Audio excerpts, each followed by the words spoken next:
And to you, I'm Lisa Lloyd with the CBC News at noon. Lawmen are hunting down the men who held up the Tapas restaurant in Hastings, Christchurch last night. According to police, around 9:45, two masked men entered that establishment, one of them armed with a large knife, demanding money. They stole the cash till, getting away with an undisclosed sum of money, and a male member of staff was injured during the robbery. He received a cut to the head, but is not believed to be life-threatening.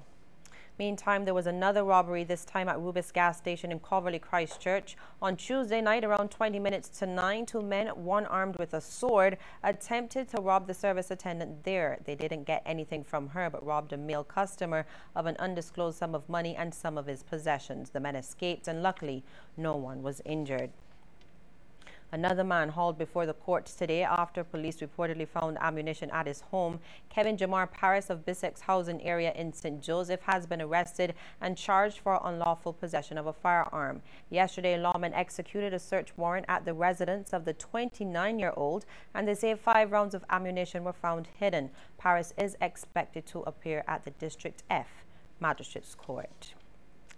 Now, as the island faces an upsurge in violent crimes, local lawmen are being praised for their continued efforts to protect and serve. The kudos comes from Senator John Watson, who says that the Royal Barbados Police Force has a reputation for being impartial and getting the job done. And he was speaking during debate in the Senate to approve $76 million to finance construction on a number of facilities for the police. We've had examples here. People coming into Barbados and believe that Barbados is some 2x2 country and they could do anything, and we dealt with them. We had a lady who came here with some drugs, very popular film star or model or something like that some years back, and she was dealt with. We had some other people who come here and rob our banks. They were dealt with. So we have created in Barbados a belief that our police force is fair and is competent. Meantime, an assertion that churches cannot be blamed for the recent spike in gun crimes across the island, and this is the view of Senator Verla de Pisa in her address to the Senate. She says the church cannot force religion down people's throats, and Senator de Pisa also replied to what she's described as offhanded and backhanded comments by some persons about the increasing size of church buildings on the island. Senator de Pisa says established Barbadian churches have been historically wealthy, but many remain active within the various communities.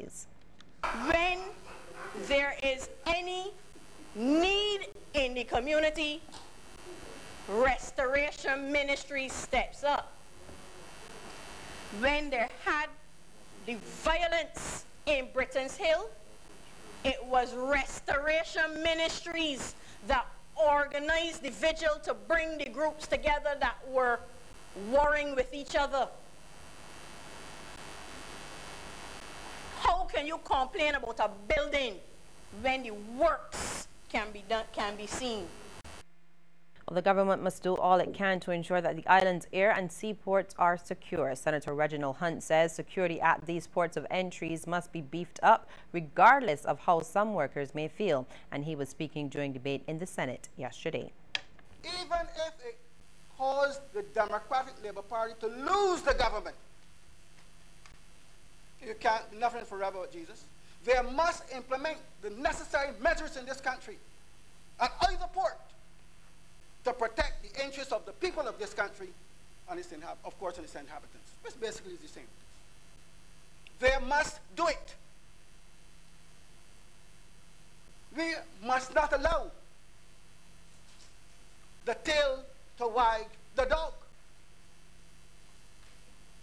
The customs, whether seaport or airport, are not a law unto themselves. One local activist is starting his own twist to the African-American Black Lives Matter slogan. He is founder of the climate pain movement, David Comashong. He blames the recent surge in violent crime to attitudes of greed coming from all spheres of society. Mr. Comashong says that many young people are chasing money at all costs to keep up with the changing ideologies of persons often held in high esteem. Reflect on the meaning of that slogan. Black Lives Matter, Bajan Lives Matter. and to ask ourselves whether we are not doing things that are contributing to a national climate that devalues life, that sends a message to our people that life is cheap. Well, a probe by the Fair Trading Commission has revealed that there have been several complaints coming from consumers who say they've been taken for a ride by some industry players. This is according to FTC Director of Consumer Protection, Judy Maynard. We had a number of consumers, saying to us that after they've been given the price for a job, that the price has increased. They also said the work was not completed on time, and they found also too that they had workers that they considered to be incompetent. For this, knowing that this could affect consumer welfare, and that if you're building especially a residential property, that it could have great effect on your outcome and the amount of money you could spend. This is why we decided that we would carry out the research.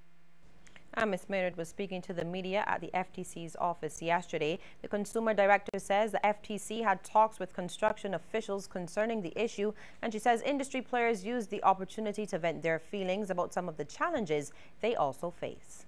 A number of them said that in some circumstances, consumers ask for changes to the work, and then they may forget about it, and this increases the price. And also, too, let's say, for example, you may have issues whereby you have bad weather, and they wanted consumers to be aware that when you have inclement weather, that this can have an effect on the actual completion date. So these were issues that they had as well. The FTC is meantime working to resolve the issues between consumers and the construction industry. Some good news now for people who owe land tax. The Barbados Revenue Authority, or BRA, has advised taxpayers that the period for which landowners qualify for a 10% discount on their 2015-2016 land tax bills has been extended until next Friday, that's September the 4th. A release from the BRA says that in light of the late receipt of some bills, the Minister of Finance and Economic Affairs has given permission for that extension. Meantime, the BRA has also advised taxpayers to note that the September 25th cutoff period for the 5% discount rate remains unchanged. And we'll have regional and international stories right after this break.